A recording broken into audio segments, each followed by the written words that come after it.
Last week, the White House issued an executive order completely cutting off financial assistance to the country. Trump has quietly pulled the plug on Africa. No more aid, no more guarantees, and no more boots on the ground. No speeches, no warning. Just a silent withdrawal wrapped in the language of efficiency and burden sharing. But why now? And is Trump making a mistake? Let's find out.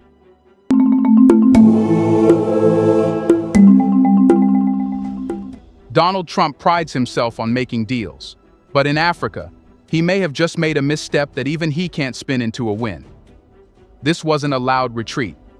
It was quiet, calculated. A few bases shut down here. A few aid agencies slashed there. No grand exit, just the slow disassembly of America's decades-long footprint on the continent. Trump's second-term strategy in Africa seems simple at first glance. Save money, shift risk, and let African nations carry their own burden. But the reality unfolding beneath that surface tells a different story. One where Trump isn't pulling out because he's in control. He's pulling out because he's lost the leverage. For decades, the US kept one foot in Africa and the other in global dominance. It could afford to intervene selectively, training troops here, dropping aid there, while keeping its distance when things got messy. But now, Africa has changed. So has the world. And what Trump doesn't seem to realize is that walking away doesn't free America from responsibility. It strips America of relevance. In trying to shrink America's role in Africa, Trump may have accidentally shrunk America's power.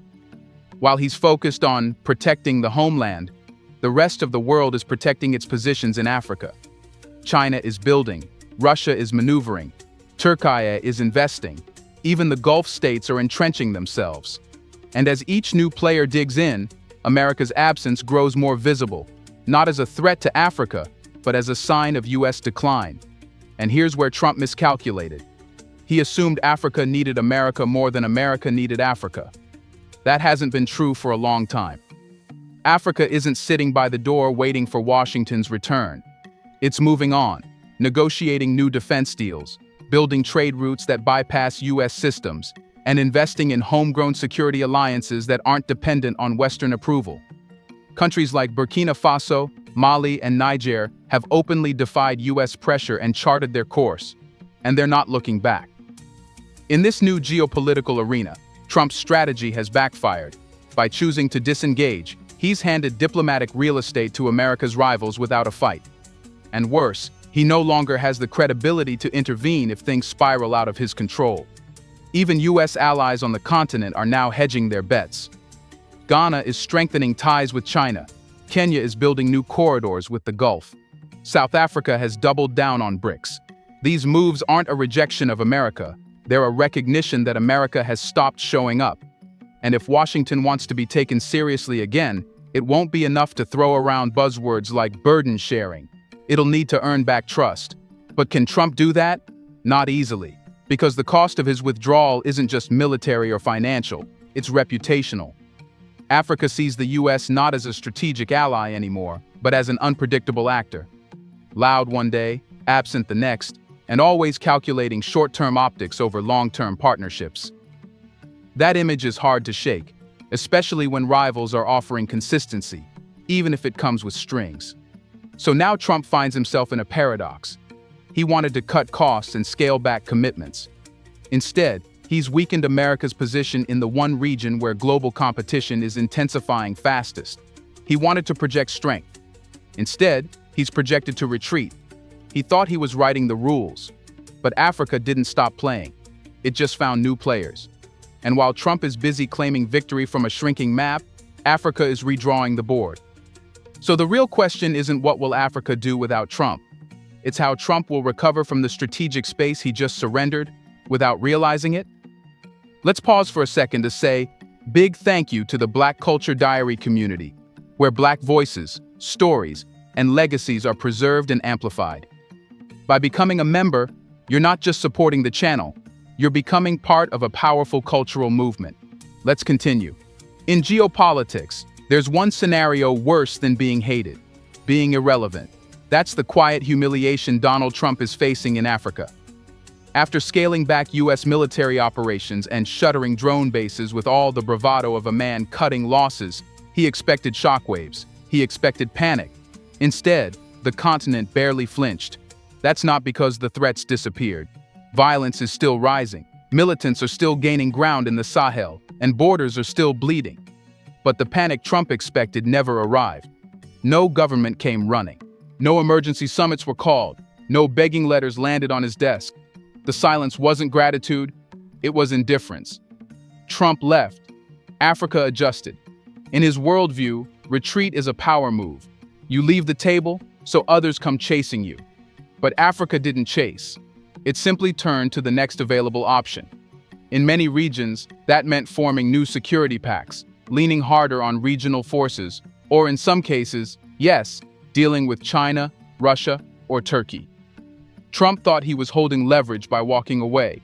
In reality, he walked off the stage, and the show continued without him. Take Niger, where the US once operated one of its most advanced drone bases at Agadez. When the Nigerian military leadership shifted, and the US packed up its assets, it wasn't just a logistical move. It was meant as a message. Without us, your security collapses. But that message didn't land. Niger's government didn't beg for the base to stay. They started looking east. They opened their doors to Russian advisors. They explored military technology deals with Ankara. They began asking harder questions. If American drones had been here for years, why did insurgency still spread? That's the uncomfortable part of Trump's miscalculation. The absence of results means there's no loyalty to the brand. For years, the US helped train African soldiers, provided some tech and tactical knowledge, and ran war games like African Lion. But results? On the ground, the insurgencies outpaced the training. Local commanders often found American support slow, fragmented, and tangled in red tape. So when Trump withdrew forces, local armies didn't feel the sting of betrayal.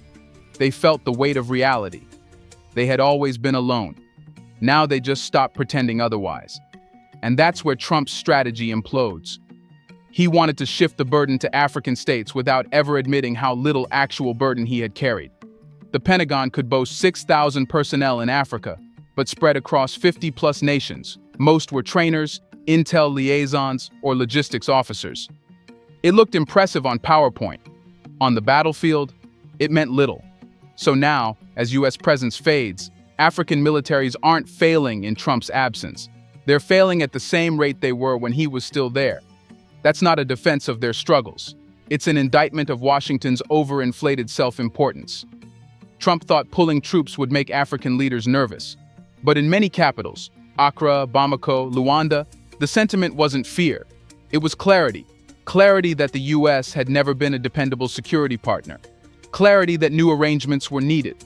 Clarity that African solutions must come from within the continent, not from a far-off capital whose interest comes and goes with election cycles. But here's the twist. Trump's retreat doesn't mean America has no footprint. It means it has no control. Wherever the US once had a strong grip, local forces are now improvising. Some are cooperating with Wagner, others are forming neighborhood alliances, others are simply trying to hold ground until a better offer comes along. The strategic discipline the US once imposed, even if inconsistently, is evaporating. And that chaos, it won't knock on Trump's door right away, but it will come. Because the thing about security vacuums is, they don't stay empty. Trump thought he was saving face by pulling back. Instead, he's watching his influence unravel. Not through confrontation, but through quiet irrelevance. Africa didn't need to revolt. It just needed to stop waiting for American approval. So now the map is changing. Not dramatically, not violently, but steadily, and not in Trump's favor. And that leads us to a harder truth. If Trump can't dictate the terms anymore, who can? So Trump walked off the table, expecting the game to fall apart. But here's the twist.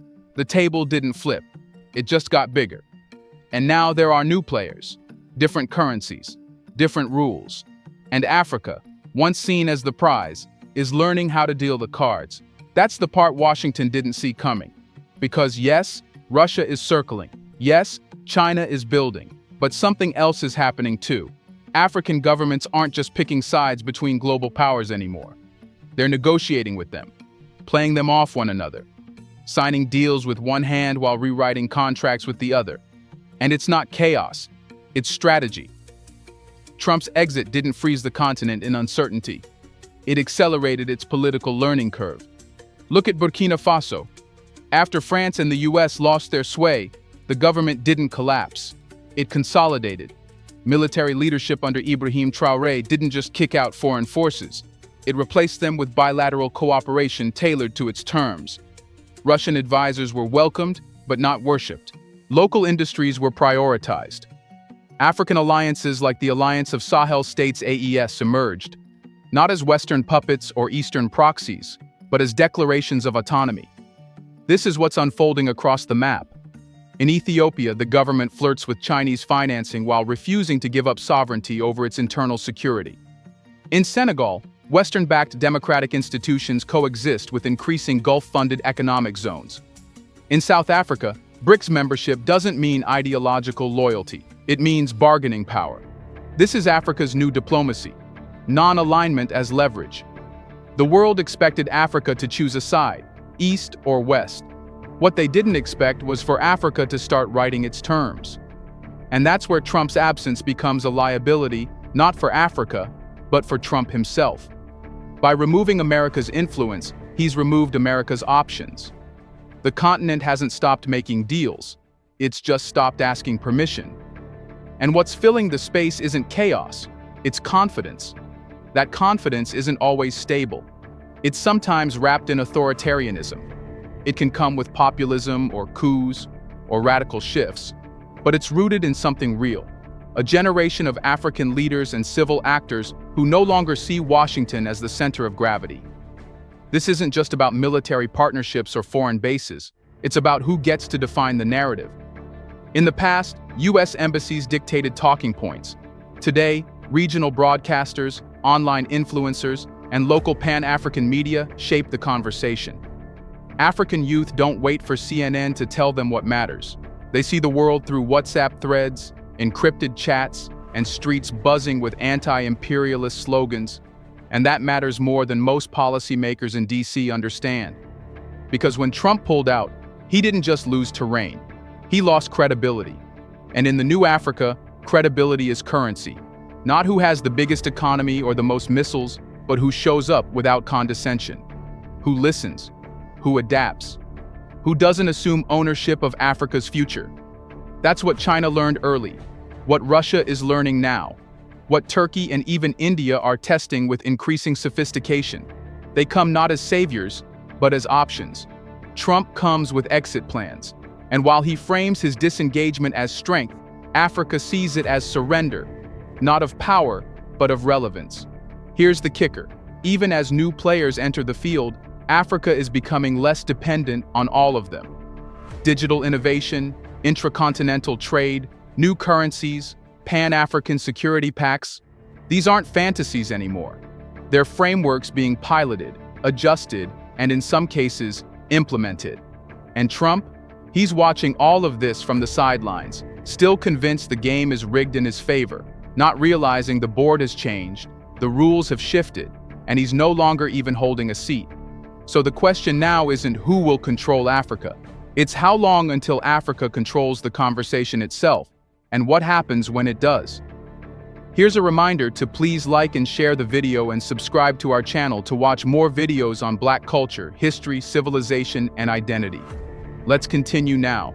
By now, even Trump's closest strategists must be wondering, can we still get back in, or has Africa changed the locks for good? The silence from African leaders speaks volumes.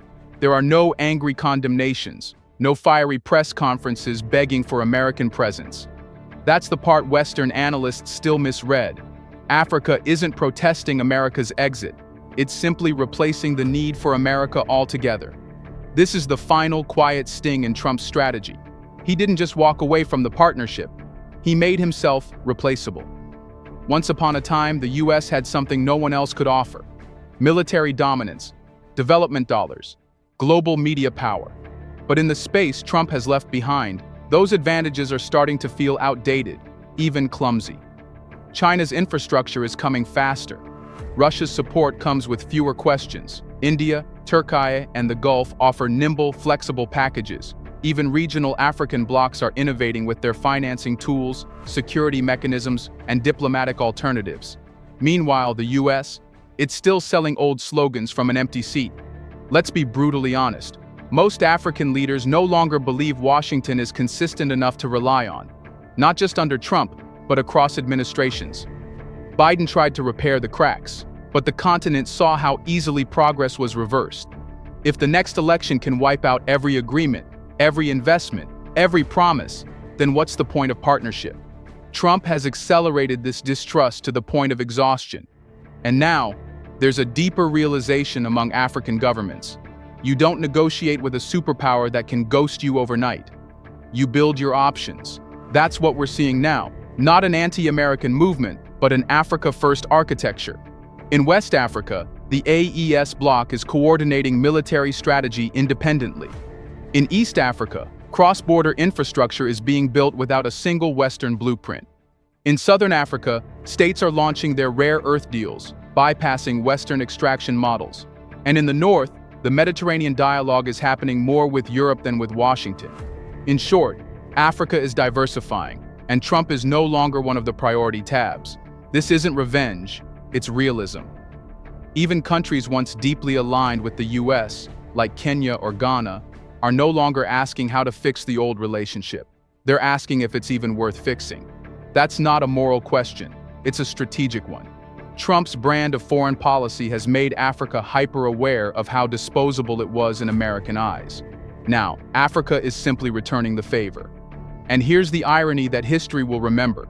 The door didn't close on Trump. Trump closed it on himself. He believed disengagement would make America look strong, that by walking away, he'd force the continent to come begging. Instead, he discovered that the world no longer works that way. Global power isn't about absence anymore. It's about relevance. And you can't be relevant in a room you abandoned. But could Trump return? Could the US rebuild what was lost? Theoretically, yes. But the conditions have changed. To re-enter, America would need to do something it's never done well. Listen, not lecture. Show up consistently, not selectively. Support without controlling. And most importantly, stay. Not just when it's convenient. Whether Trump or any future administration is capable of that is another story. But for now, one thing is certain. Africa has moved on. It's not the same continent that the US once overlooked or underestimated. It's younger, sharper, more unified, more aware of its worth, and far less patient with partners who come and go with every electoral mood swing. So if Trump ever wants back in, the price will be steep. The conditions will be strict. And the invitation, it won't be automatic. Because the table he once walked away from, Africa has already built a new one. And this time, it doesn't need a seat with an American flag. Do you think this is the only fair response to Trump? Will the US regret it? Let us know in the comments section. Should Africa allow the US to return? Do you want to watch more videos like this one? If so, subscribe to our channel and press the bell icon next to it. We have decided to bring videos on something nobody talks about: the Black culture, civilization, history, and evidence about how glorious Blacks have been. Thanks for watching, and until the next video, stay tuned.